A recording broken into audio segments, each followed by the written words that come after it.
Hi, everyone. Welcome to the Storied Church podcast. My name is Jason, and I'm so glad you are here. Thank you for taking time out of your day to listen. If you're new and this is your first time here with us, I really hope you find your time with us meaningful. We would love to meet you and get to know you, and you can find a couple of ways to do that on our website at storiedchurch.org, at storied, STORIED, church.org, or you can find us on social media, and we would love for you to follow us on Instagram and or Facebook at Storied Church. We hope that our sermons and our ruminations are thoughtful and meaningful reflections that help us take our next steps together on our journey. Enjoy. So in leading up to our 5-year anniversary, we have been sharing stories from people in our congregation, and we had a 4-year anniversary 1 year ago, and somebody walked into our doors that has been a gift to our community, and so excited to get to know him. And I'm changing it up today. I'm putting you over here, Kenny, and so y'all give it up for Kenny.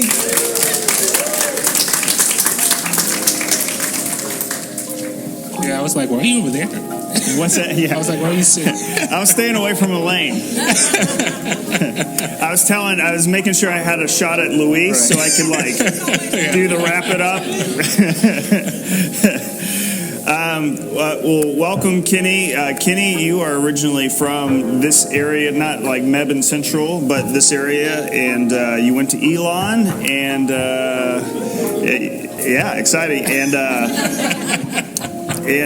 we have just been so excited to have you as a part of our church. You've preached here at Storied Church, and you preached an amazing sermon. And the question I start with is, why our church? Like, why did you keep showing up? Was it a struggle? Was it not? Why? Yeah. I think the way my faith has evolved over the past 4-5 years is trying to find churches that can fit into that mode to help shepherd my growth, shepherd my evolution, and moving to Alamance County, not many places, I feel are able to kind of hold that space in that trust for me, and being shaped by another Methodist community in North Carolina that have really been a catalyst for me, just trying to find a place like that, a place that's, about how do we showcase the goodness of God and all that we do.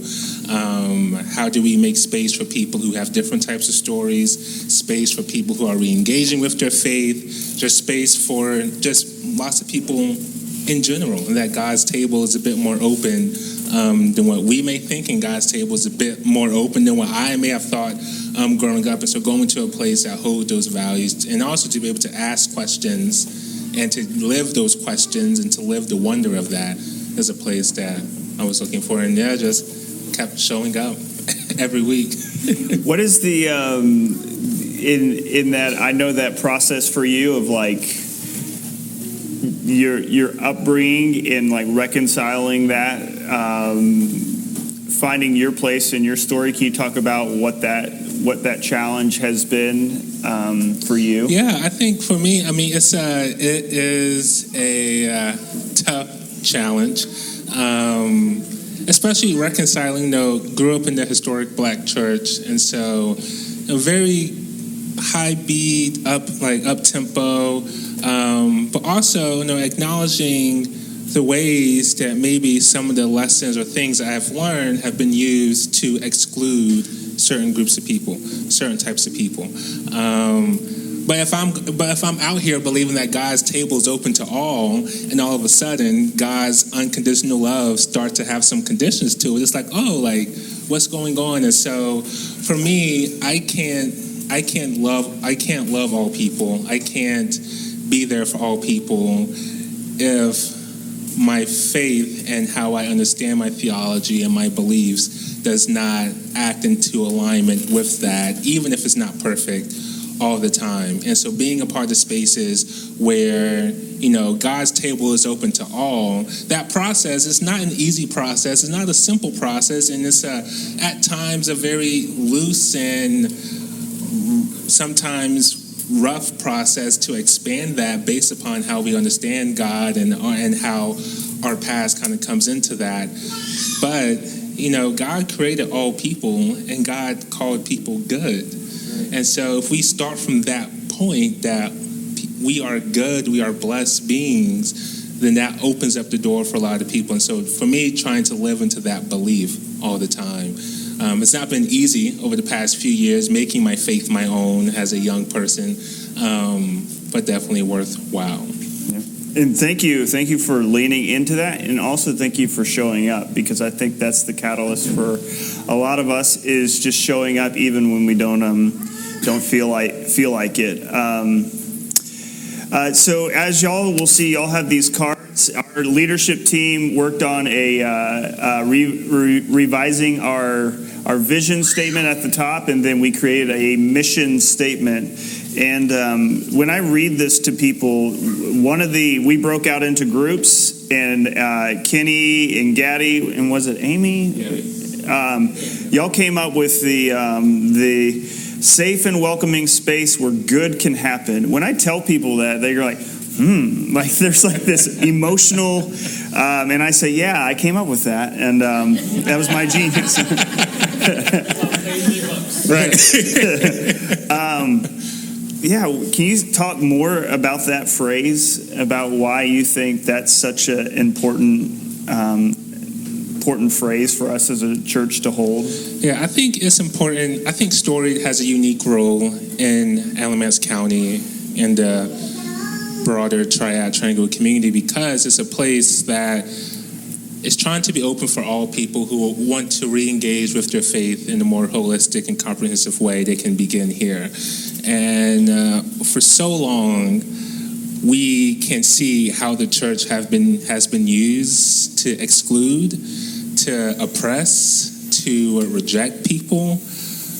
But the church is also a space for good. And so a space where good can happen combats the narrative of that, of how religion and faith has been used to really put people down, to it's not liberative, it's oppressive. People are being hurt physically, mentally, emotionally. And so where good can happen kind of calls us to lean into, I think, what Jesus and what God kind of wants us to be, a space where people can thrive, where captives are being set free, where people are being held in their deepest, darkest moments, not a space where you're being condemned. One of my favorite stories about Jesus is when he was drawing with the woman in the dirt, and sometimes people be like, well, he told the woman to go sin no more. But I'm like, well, before you get to that, he sat with her in this dark moment, and for her, maybe that was the good that she needed in that moment. And so when I say where good can happen, the church should be a prime space where we can see good and the goodness of God, and begin to change the narrative of how we might know church or how we might have seen church. Wow, there's your sermon today. I appreciate that. And one of the things that I appreciate about getting to know you, and as some of you have gotten to know Kenny is, I don't know if this is the right word you would classify yourself, and so forget, but you are an optimist. Like, I have not heard you complain about anything. I am a gifted complainer. I can talk about the negative, and I don't think I've ever heard you complain about something. Like, you are just a positive person to be around. And so as you reflect on your faith journey, where do you feel like what are your gifts that you bring to the table? And the other question is, where do you feel like you find that optimism, if that's, you would choose another word, but where do you find that in a world where there is so much to take from that is negative? Yeah. I think I get it from my family. I get it from my folks. I grew up in Greensboro, North Carolina, one of 9 kids, but grew up in a low-wealth community that we moved around a lot. And seeing my parents are men and women of faith, women of people of God, and just there's always another side to the story. And I think they also really lean into, the resurrection, and that just because it looks bad doesn't mean that that's the end of the story. And so for me, every day that I wake up means that it's another day to be better. It's another resurrection moment, really, because I'm still here. I mean, some people don't get to have the opportunity from day to day, and I can do what I can to live a positive and joyful life. And there's a lot of just negative things that we can see in our world. And so, yes, there are lots of things I can complain about, but it's also like, what am I going to do about them?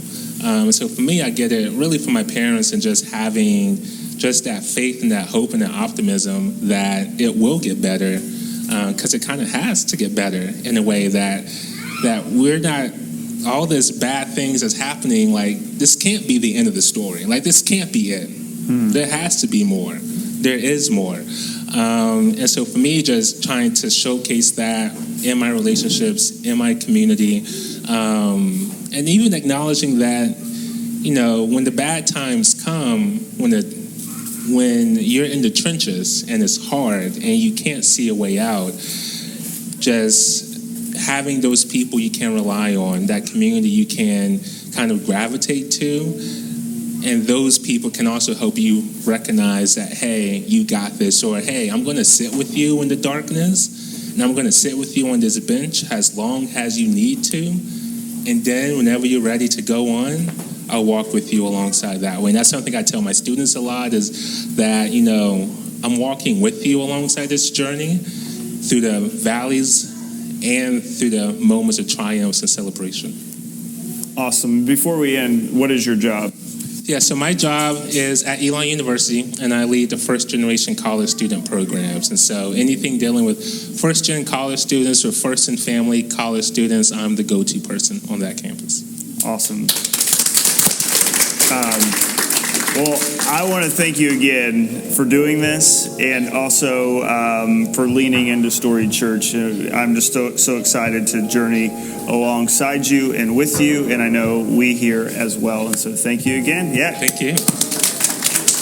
I'm going to invite Leslie up to come and lead us in our call to worship, and then we're going to sing a couple songs together. I invite you to stand with me.